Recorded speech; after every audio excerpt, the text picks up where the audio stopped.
damai sejahtera Allah yang melampaui segala akal.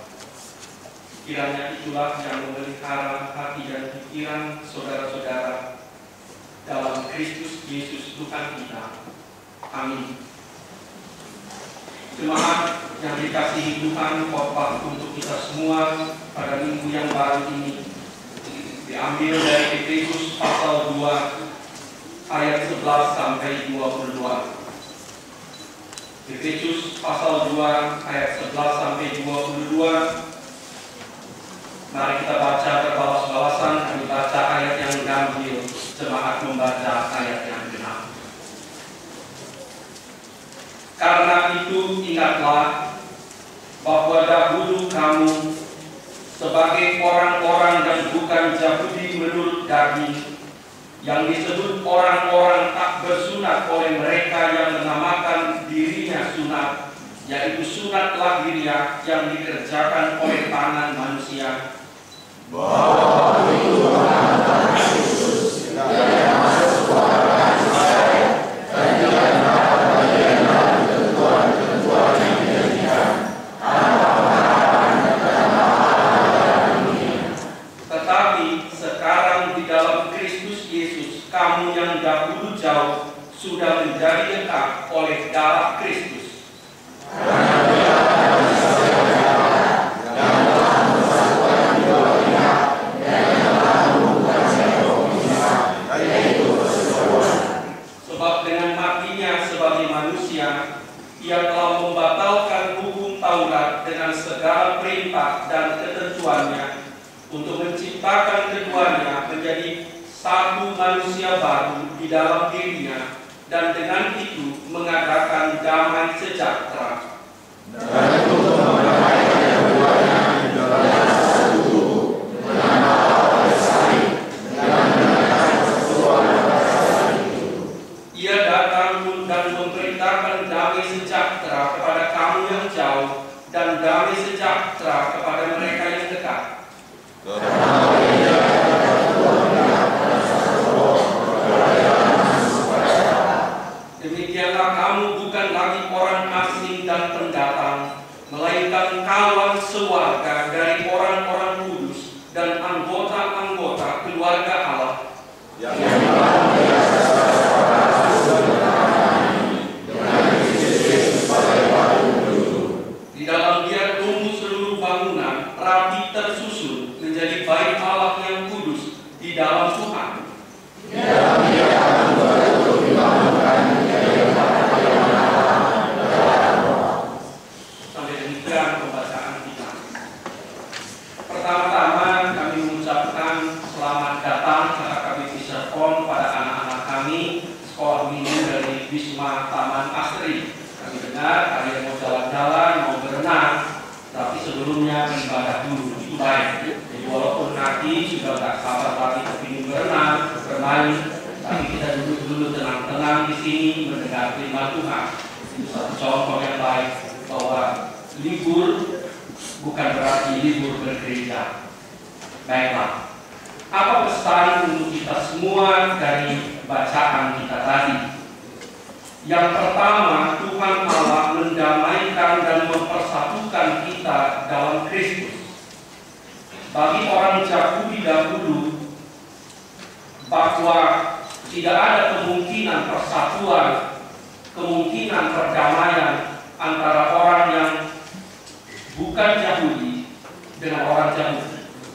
Ada tembok pemisah antara orang-orang Yahudi dan orang-orang yang bukan Yahudi. Tetapi Paulus mengingatkan bahwa dalam Kristus, dengan matinya Tuhan Yesus, maka perdamaian, persatuan itu telah terbuka. Semua telah dipersatukannya kembali. Catatan dan ingatan Rasul Paulus itu masih relevan sampai sekarang, bahwa manusia memang sangat gemar membangun tembok pemisah.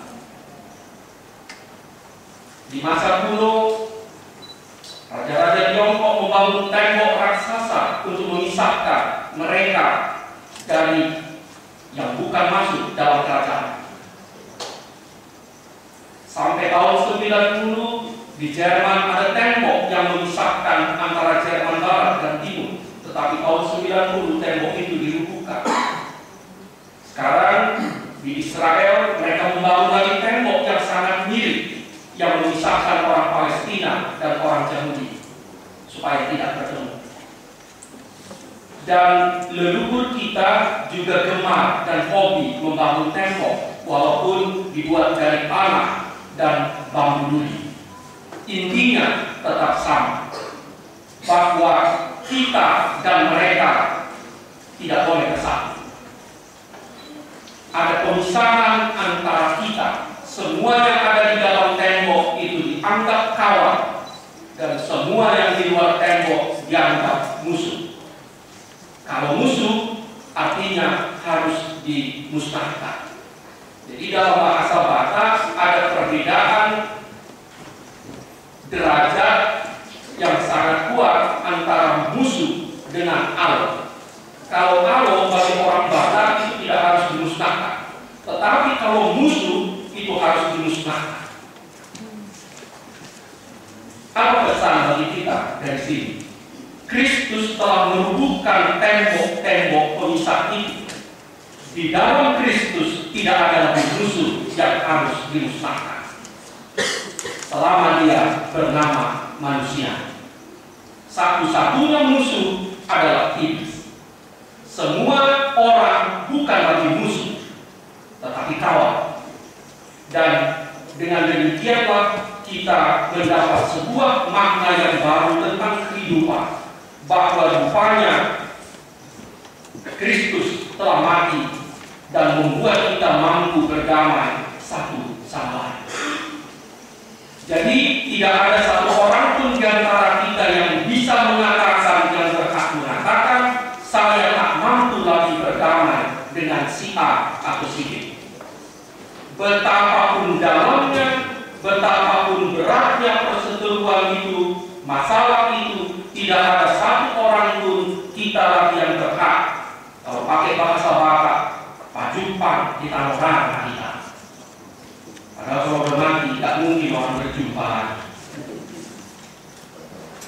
Kristus sudah mati, dia sudah tersalib. Sebab itu hubungan perdamaian telah terbuka kembali. Nah, kalau kita pakai bahasa yang sederhana, bila kita satu sama lain satu ketika berada dalam konflik, terpisah, supaya bisa berdamai, tidak ada cara lain, masing-masing kita harus datang dan mendekat kepada Kristus. Itu berlaku di rumah tangga, itu berlaku dalam persekutuan, itu berlaku di semua tempat kehidupan. Satu-satunya jalan supaya kita bisa berdamai dan bersatu adalah masing-masing orang harus datang kepada Kristus, dan karena itu masing-masing orang menjadi dekat satu sama lain. Karena itu Kristuslah yang menjadi poros, menjadi sumbu kehidupan kita.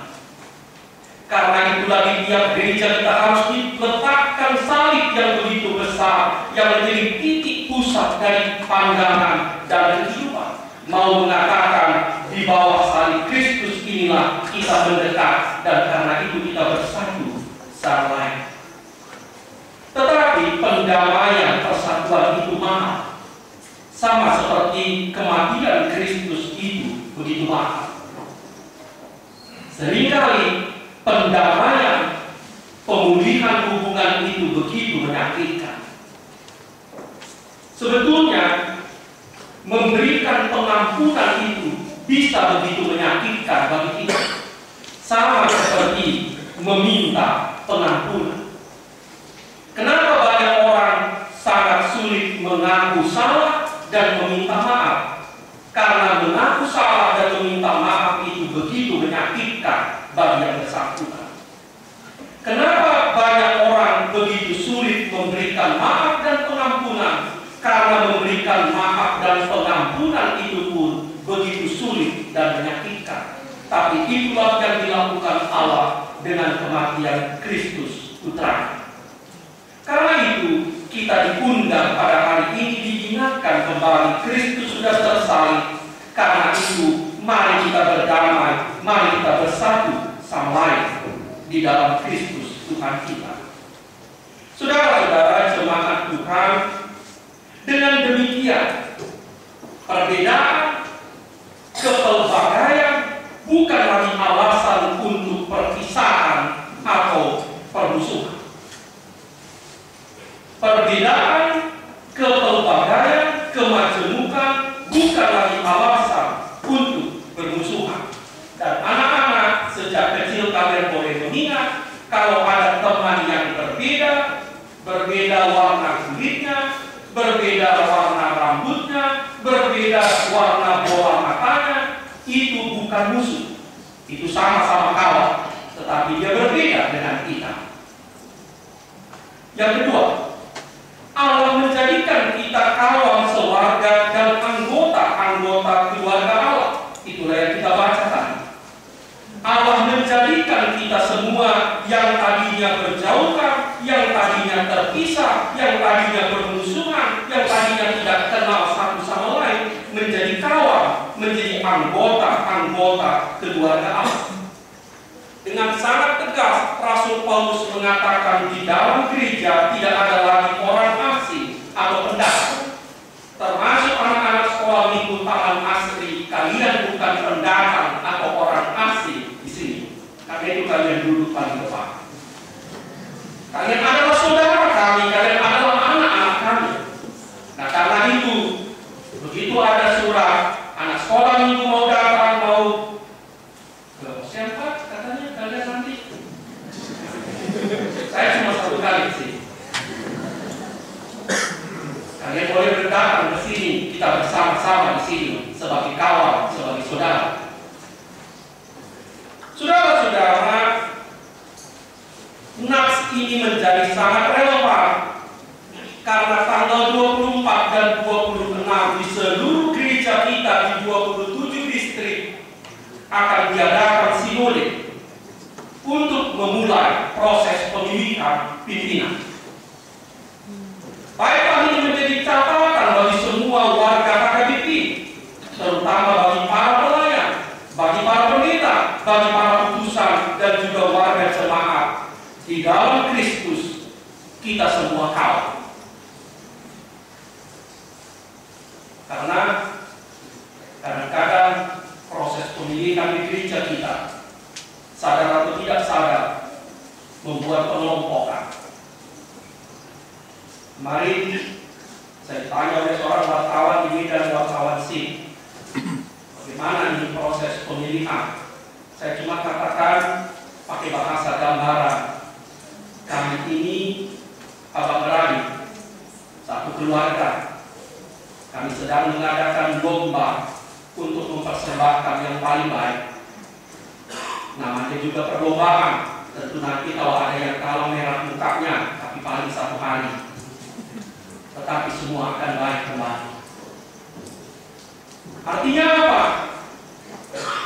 Tetap kita adalah keluarga.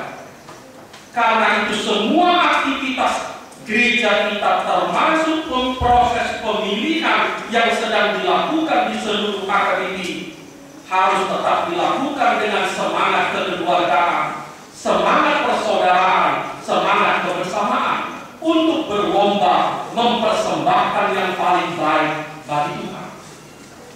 Nah, tentunya sebagai sebuah perlombaan, sebagai sebuah pertandingan, di sana ada yang menang, tetapi kemenangan itu sama sekali tidak mutlak. Kenapa? Karena pada akhirnya yang menang adalah kita semua dan gereja Tuhan. Kalau kita tarik dalam skala yang lebih kecil, termasuk semua penggolongan dan pengelompokan yang kita lakukan dalam gereja kita, apakah itu berdasarkan wilayah atau apakah itu berdasarkan kategori, itu bukan sekat-sekat atau tembok-tembok pemisah, tetapi lebih dibayangkan sebagai sebuah gugus tugas untuk mencapai tujuan bersama kita. Kenapa? Karena kita juga membutuhkan dalam rangka efektivitas untuk pengelompokan atau penggolongan berdasarkan kesamaan. Tetapi kita diingatkan Allah telah menjadikan kita kawan keluarga, Allah menjadikan kita anggota-anggota keluarga Allah. Sebab itu tidak ada lagi yang boleh disebut sebagai musuh, apalagi di tengah-tengah gereja. Saudara-saudara, dan disinilah kita melihat salah satu kelebihan dan kekayaan gereja kita. Gereja kita tidak pernah mengenal, apalagi kita di KKBP Serpong ini, pengkaplingan tempat duduk. Tidak ada pengkaplingan. Oh, di sini adalah kapling web ini, di sini adalah kapling seksi ini. Kadang-kadang seringkali anggota jemaat yang terlambat duduk di tengah-tengah kemuadian, walaupun sedikit berisi, tak ada yang menyuruhnya pindah. Kadang-kadang di tengah-tengah seksi aman, masuk ke orang lain, tidak ada yang menyuruh dia pergi. Kenapa? Karena ini adalah gereja bersama kita. Ini adalah tempat kita memuji Tuhan. Tidak ada yang mengatakan, oh, di sini tempat orang-orang yang kaya, di sini tempat-tempat para penyumbang, di sini tempat duduk orang-orang terpandang. Tidak ada. Siapa yang datang cepat, dia boleh memilih bebas tempat duduknya. Itu adalah sebuah lambang, sebuah tanda bagi kita sesama saudara. Sama seperti di rumah kita bebas mau duduk, kita bebas mau bergerak di mana saja. Kenapa? Karena kita keluarga, kita sesama saudara. Yang ketiga, Allah membangun persekutuan kita sebagai kediamannya. Allah membangun kita sebagai rumahnya. Nah, di sini kita diingatkan, terutama KKBP Serpong yang akan membangun gereja kita. Rumah Allah itu rupanya terutama bukan hanya fisik bangunannya, melainkan persekutuan yang ada di dalamnya. Karena itu, yang harus dibangun selain fisik gereja, rupanya persekutuan kita, ibadah kita. Dan kita diajak memahami konsep tentang rumah Tuhan itu bukan hanya bangunan fisik, tetapi terutama hati dan persekutuan kita.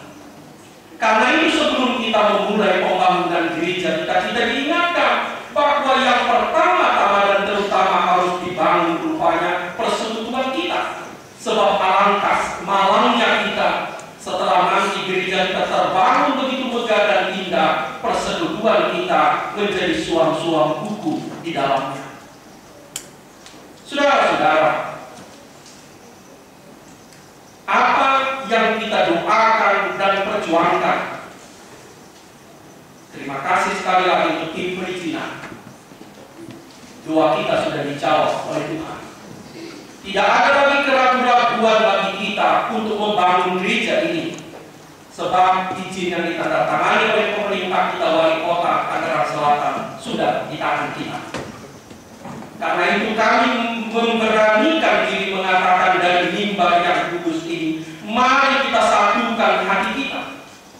Mari kita satukan semua kekuatan kita. Mari kita satukan semua perasaan dan pikiran kita untuk menindaklanjuti IMB ini, membangun gereja kita secepat-cepatnya supaya kita lebih nyaman beribadah. Karena itu tanpa harus dibujuk, marilah kita berlomba mempersembahkan yang paling baik bagi Tuhan untuk pembangunan ini. Antarkanlah ke gereja ini apa yang bisa saudara lakukan untuk membangun gereja ini. Panitia pesta dan panitia pembangunan akan bekerja, tetapi kita sebagai pelayan dan warga jemaat tanpa diminta, tanpa didorong, tanpa harus dikejar ke rumahnya, mari kita persembahkan apa yang paling baik yang kita miliki supaya pembangunan gereja ini bisa segera kita lakukan dan wujudkan. Kami sudah 21 tahun menjadi pendeta. Saya kembali mengatakan, saya belum pernah melihat ada satu gedung gereja yang jatuh dari langit. Apa artinya? Membangun gereja sama seperti membangun rumah sendiri. Itu penuh proses menyakitkan, penuh proses pengorbanan. Karena itu, semua kita tanpa kecuali besar dan kecil, tua dan muda, anak-anak, remaja, pemuda, dewasa dan lansia, mari kita memberikan apa yang paling baik yang kita miliki, supaya gereja yang kita doakan selama beberapa tahun ini bisa kita wujudkan. Mari kita baca lihat tim. Celengan baru 46% anggota jemaat yang menerima. Bagi saudara yang belum menerima celengan, janganlah tunggu si tua datang ke rumah, tapi minta. Saya punya logika sederhana, kalau uang kecil pun sulit kita berikan, apalagi uang besar. Gak ada alasan tidak menerima celengan. Saya berani katakan dari mimbar yang kudus ini, tidak ada alasan tidak menerima celengan. Uang kecil pun, kalau uang kecil pun tak mampu kita berikan, apalagi yang besar. Mari kita satukan hati kita bangun gereja ini, tetapi pesan Tuhan, jangan lupa membangun persekutuan, jangan lupa membangun pelayanan, jangan lupa tetap bersaksi, jangan lupa tetap berdoa, memuji dan memuliakan Tuhan. Selamat libur anak-anak, bergembira kalian. Tapi saya selalu katakan kepada anak-anak kami kalau mau liburan, boleh gembira, tapi jangan mabuk. Jangan terlalu gembira, maksudnya nanti terpeleset. Oke, mari kita berdoa. Terima kasih Tuhan atas persekutuan kami hari ini. Terima kasih atas kedatangan anak-anak kami dari Taman Wisma Asri yang memotivasi kami untuk memuji Tuhan lebih baik lagi. Dengan hati yang benih, Tuhan berkati perjalanan liburan mereka, berkati guru-guru mereka, berkati juga Tuhan anak-anak kami di sini. Ya Tuhan, kami bersujud bersyukur kepadamu, karena Tuhan mengakhiri pergumulan kami tentang izin membangun gereja. Kami telah mendapatkannya. Kami rendahkan hati kami, mengatakan kami terima ini dari Tuhan, sebab itu mulialah nama-Mu. Tuhan, kuatkan hati kami semua, supaya kami dapat segera membangun. Satukan hati dan pikiran kami.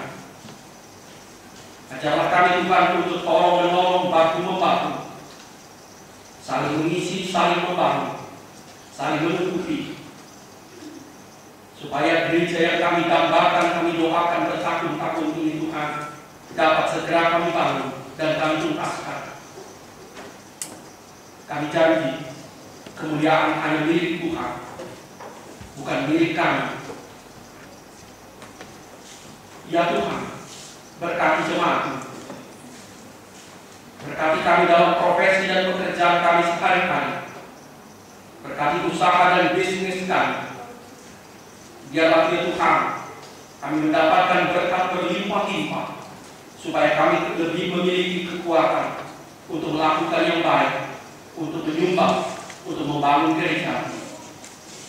Terima kasih Tuhan, banyak yang mau kami doakan kepada-Mu. Tapi secara khusus kami mau doakan proses rapat pendeta dan sinode distrik yang dilakukan secara serentak di 27 distrik gereja-Mu. Kami minta satu hal ya Tuhan, Kaulah Raja Gereja, berdirilah Engkau di tengah-tengah persekutuan para hamba-hamba-Mu. Limpahkan damai-Mu, ingatkan kami, supaya kami mencari kehendak-Mu. Engkau sendirilah Tuhan dengan cara-Mu sendiri, dengan kekuatan Roh-Mu yang mengirimkan bagi gereja-Mu para pelayan, para pemimpin kami untuk periode mendatang. Biarlah kami mengatakan ya Tuhan, bukan kehendak kami, tapi kehendak-Mu lah yang jadi. Berikan kedamaian kepada gereja-Mu, jauhkan gereja-Mu dari mara bahaya,